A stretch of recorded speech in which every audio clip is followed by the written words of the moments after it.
Hi, this is Corey Johnston. In today's lesson, we're going to cover a chapter we already covered, the ninth chapter in the book of Proverbs.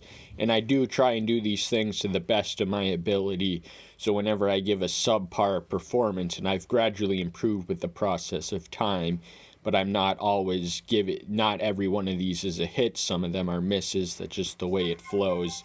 And this is one of the ones that I feel I could have done more justice to. I feel like I let you down, myself down in the word and the author, the divine author who it emanates from down when I give a subpar performance. Thankfully, there is such a thing as second chances, so I'm going to atone for my previous failure with this one, hopefully. And the book of Proverbs belongs in the genre of wisdom literature. Wisdom is the most elusive and exalted status of intelligence. It is the intelligent use of intelligence. And Solomon also often speaks of wisdom personified in female form, beginning in the first chapter, and it's always capital, indicative of a divine status or being or station. So wisdom comes from the one who is omniscient. That's the attribute of unlimited or infinite intelligence. And he does now much of the 8th chapter. He also speaks of wisdom, who he does the chapter which precedes the one we're covering. But he doesn't specify by gender. But there's two ladies, so much as he does here explicitly. So now there's two women we meet in this. We meet the Lady Wisdom, who offers a feast, which is a source of light, and eventually we meet the Lady Folly, whose feast is really a funeral unto death. We'll read of that in the final verse. But the relevant verse from the preceding chapter we really want to read. This is wisdom crying out, and in the chapter that precedes it, it describes wisdom's creative prowess. Creation was an act of wisdom. It demanded design intricate enough, and just the laws of physics and everything that keeps the universe in motion is the product of a wise and intelligent design. And so creation was very much an act of wisdom. But the relevant verse is 34. Blessed is the man who listens to me, watching daily at my gates. So in the first chapter, we witness wisdom make herself known publicly in the streets, proclaiming her call to certain people and invitations. And but here he invites, the invitation is in her house, and that's where we find ourselves in the ninth chapter. And of course, the blessing is anyone who listens, learns, heeds, and follows wisdom's dictates and instructions.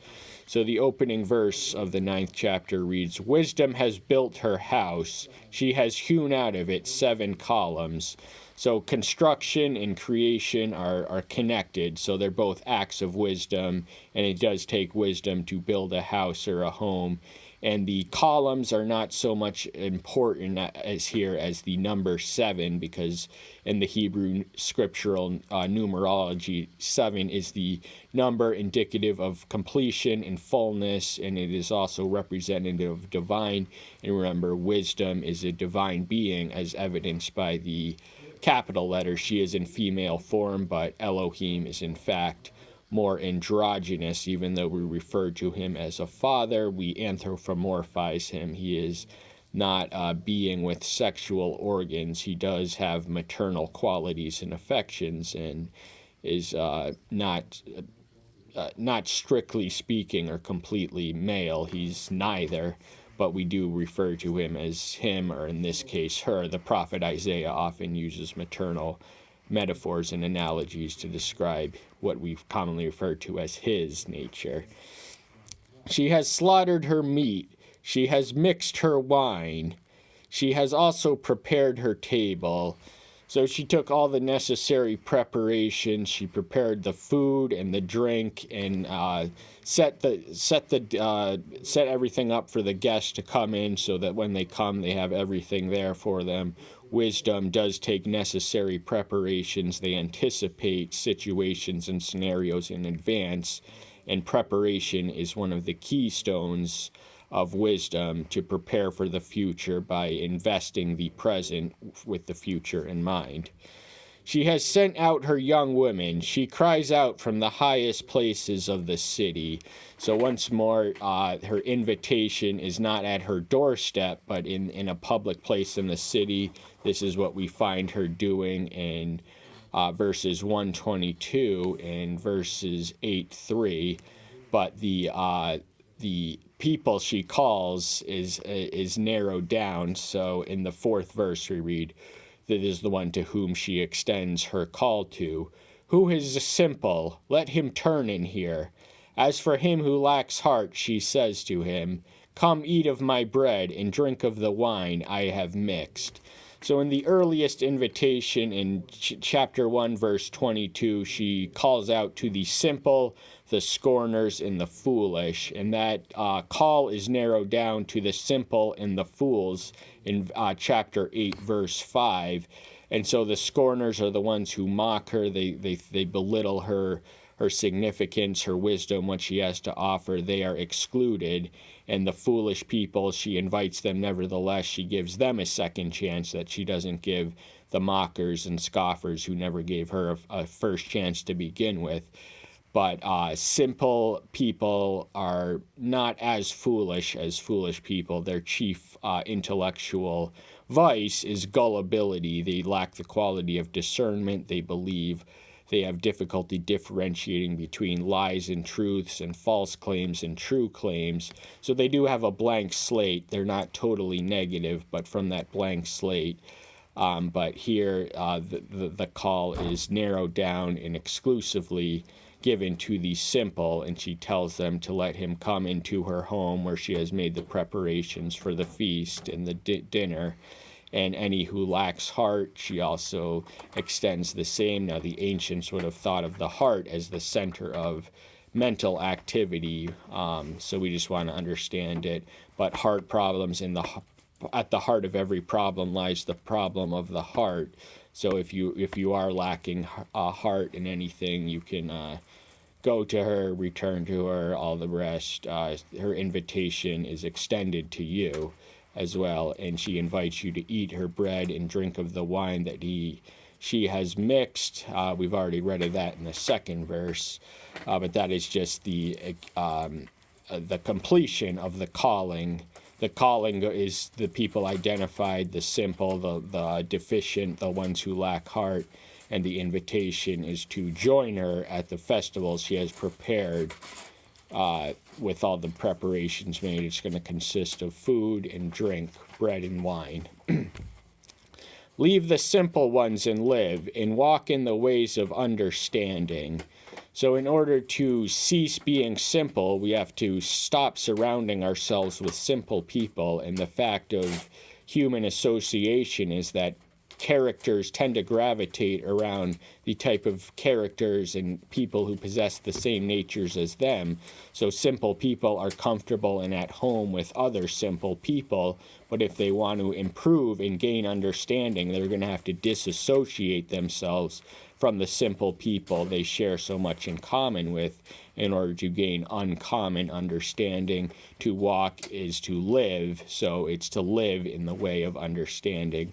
Understanding is the ability to put the understanding is the ability to dissect the puzzle pieces. Wisdom is the ability to put the puzzle pieces back together. So understanding is an inferior intellectual status than wise, but it is still foundational, and without understanding, wisdom cannot exist. But, they're simple, so the first thing they need to get is knowledge and understanding. We can't just expect them to grasp wisdom immediately or intuitively. They have to go through the same steps as everyone else. He who reproves a scoffer gets shame for himself, and he who rebukes a wicked one gets himself a blemish. So this is the one who disciplines, reprove, and rebukes are terms synonymous with discipline or correction or improvement or critical input, constructive criticism, and the respective approaches and attitudes towards discipline or correction or criticism is often violent resistance from those who lack heart or lack wisdom or lack righteousness. So a wicked one is especially going to give them a physical blemish if they dare verbally criticize them. Do not reprove a scoffer, lest he hate you. Reprove a wise one, and he loves you. So there are two outcomes, and they stem from the two outlooks of the scoffer. A scoffer, don't even bother wasting your time reproving him or disciplining him or correcting him, because he's gonna hate you no matter what, because he hates the suggestion that his ways are not the way the correctness of his past. He's determined and set. But a wise one will embrace the constructive value and educative and remedial value of the correction and discipline they offer, and they will love you for it. So hate and love are the respective reactions of the foolish or the scoffer and the wise. And remember, the scoffers were not even given the second chance to heed wisdom's call, but we do read mention of him, I believe, in at least one other place in this chapter. Give to a wise one, and he is wiser still. Teach a righteous one, and he increases in learning. So wisdom consists of building blocks. It lies on the foundation of knowledge and understanding and discernment and all the rest. And there are building blocks within wisdom. Each item of information we progressively accumulate and add to and amalgamate within our framework is a building block. So wisdom is the foundation for more wisdom to come, and he will be wiser if you give him the wisdom which he already has to improve and enhance that which he already possesses and has in himself. It is not a poor investment. It is an investment with dividends to give the wise the wisdom, more of the same of what they already have.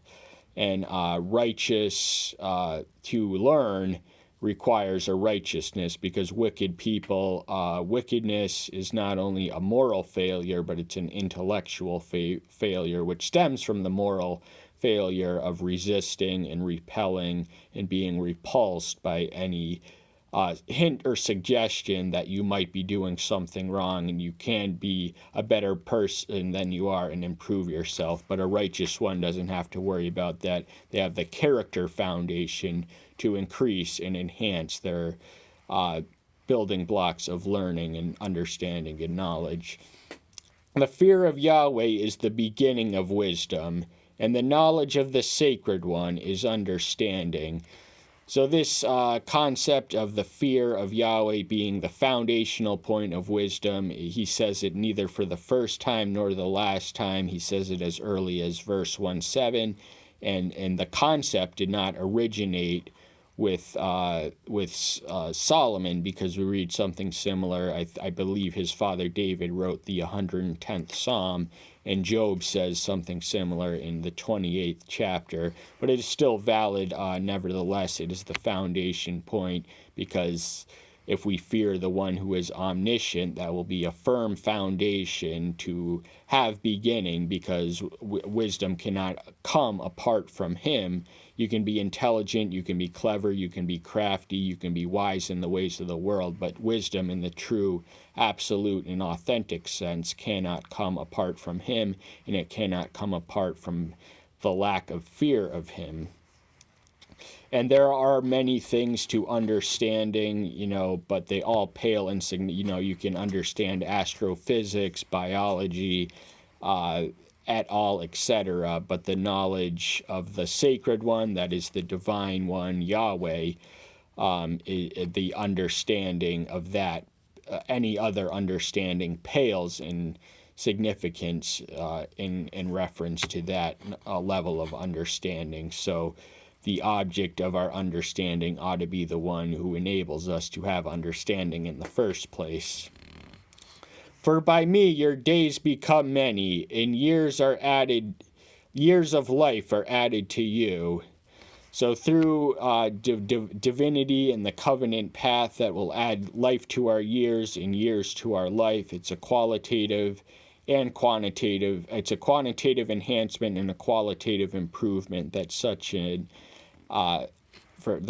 such obedience instills in the one who is obedient. And this is, of course, a principle, not a promise. Many martyrs die prematurely to the natural cause, and many wicked people, live life in health and prosperity beyond the ordinary lifespan, but their days, they are eventually, inevitably going to be dead, and that eternally. So the life that he offers is not only the present life, but a future life. If you have become wise, you have become wise for yourself. And if you have scoffed, you alone bear it. So this speaks of individual responsibility and accountability. As we become, that defines us as individual. If we have become wise, that makes us wise through the process of becoming what we are.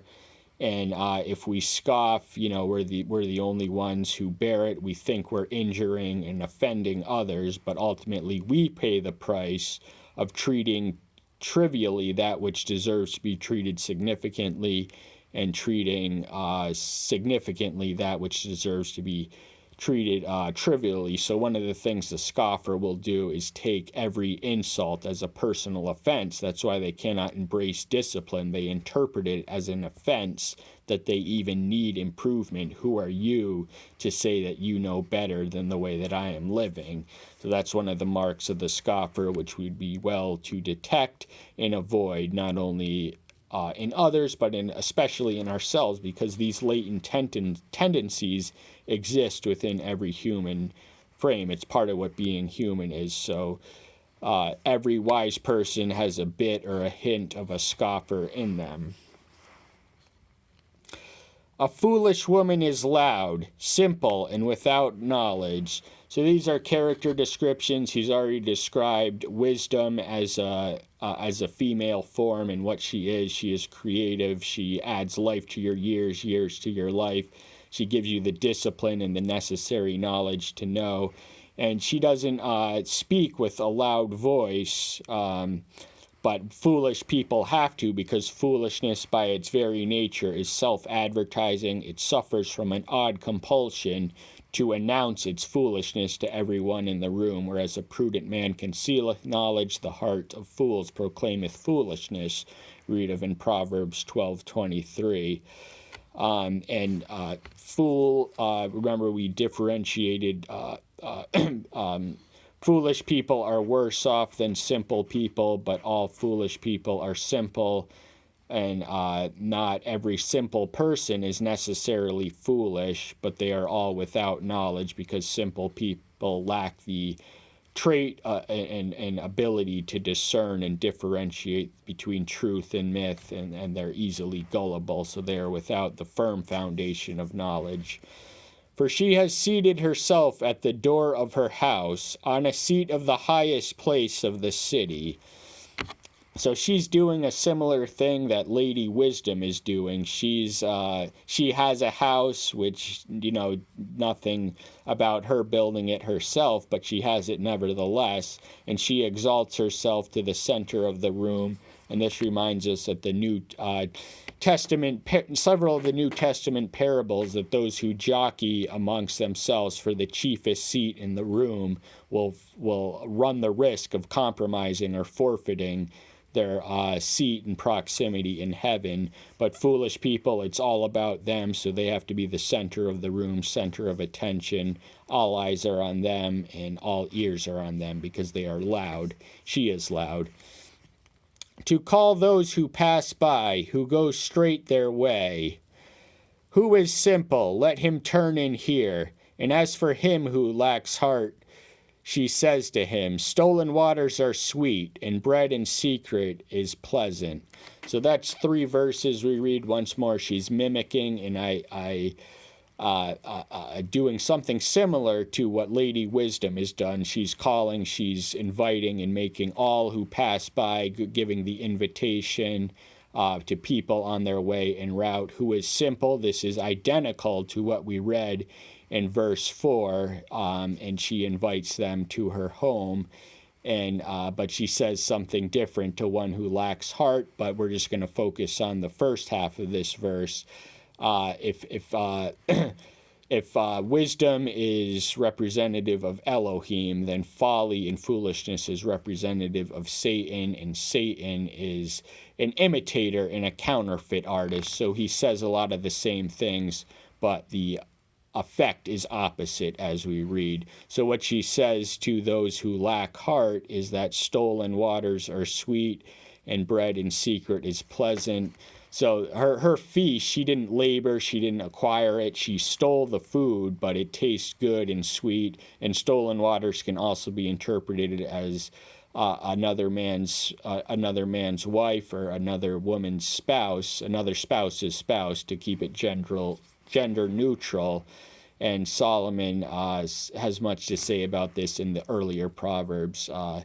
Chapter 5, chapter 6, verse 20, all the way to the end of chapter 7, he speaks of the warnings against adultery and how it leads nowhere good. And stolen food, it may taste good, but it's not the same. It's not as enriching or edifying as bread that was purchased. So foolishness does not work for the bread on its table. It steals it. It believes in shortcuts. But he does not know that the dead are there. Her guests are in the depths of the grave. So the simple, they by their very simplicity, they believe in her call and believe that what she has to offer is pleasant and sweet, but they lack the knowledge or hint or any indication or notion that those who go in there are literally walking to their grave and eternally.